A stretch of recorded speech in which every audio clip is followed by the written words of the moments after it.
On one level, it's almost impossible to put a dollar figure on lives shattered by gun violence or to try to measure the pain of having a loved one killed or seriously injured. But researchers of 2 new studies using federal healthcare and hospital data underscore that the repercussions from firearm deaths and injuries are deeper, wider and far costlier than previously known.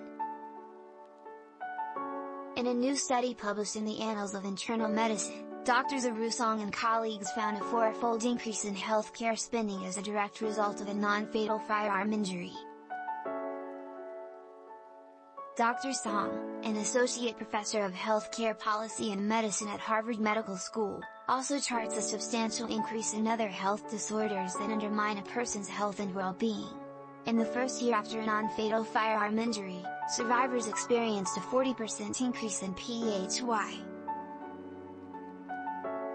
He adds more research is needed as to exactly why those addiction numbers and other disorders go up so dramatically. These results are disturbing and we, as a research team, found them quite striking, as well, he says. The ripple effects are quite profound and meaningful for both survivors and family members and, I would argue, clinically and economically substantial. And those effects aren't just on those injured by bullets.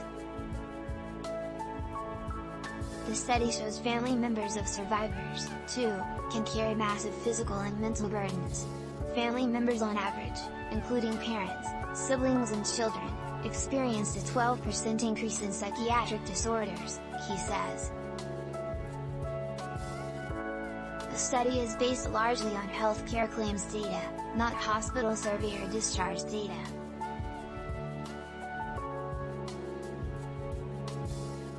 Dr. Song says that allows for a more detailed look at spending than previous studies based on other types of data. There is really an undercurrent of forgotten survivors whose own health and economic conditions are affected quite profoundly, even though they were lucky enough to survive, he tells. And the financial burden for this fallout is mostly landing on the shoulders of taxpayers and employees. Dr. Song's study shows 96% of the increase in healthcare spending on firearm injuries is shouldered by Medicare and U. Us employers. In direct costs alone, it's $2.5 billion in healthcare spend. This number is much larger if you include indirect costs of lost wages or productivity.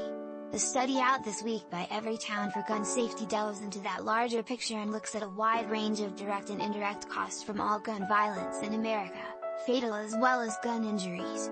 This EP,